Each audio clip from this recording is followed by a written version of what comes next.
Sa hindi inaasahang pagkakataon, isang lalaki sa Colombia ang nahuli matapos tangkaing magpuslit ng 19 na kapsula ng cocaine sa ilalim ng kanyang wig.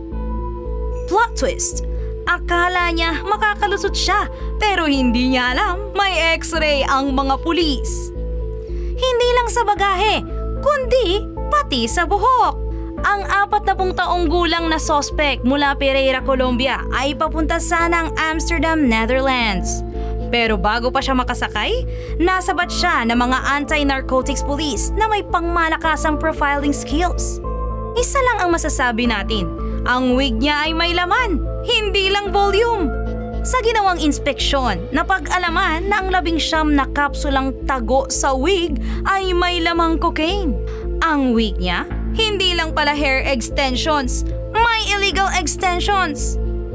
Kung nagtagumpay ang plano ni Kuya, mahigit 400 doses ng cocaine ang maibebenta sa merkado na may halagang higit 10,000 euro o mahigit 40 milyong piso.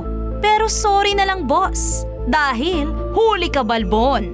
Sa kasalukuyan, ang sospek na may 2 dating kaso ng drug trafficking ay nasa kustodiya na ng Office of the Attorney General at sasampahan ng kaso.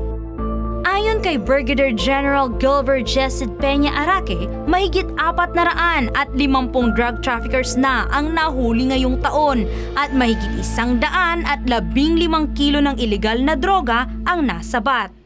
Moral of the story? Huwag magtangkang magpuslit ng droga, lalo na kung ang disguise mo ay mukhang galing sa Divisoria. Ikaw, ano ang masasabi mo sa kakaibang style ng drug smuggling na ito? Wig na may laman? Kulong ang katapat. Cherilyn Yanilio, SMNI News.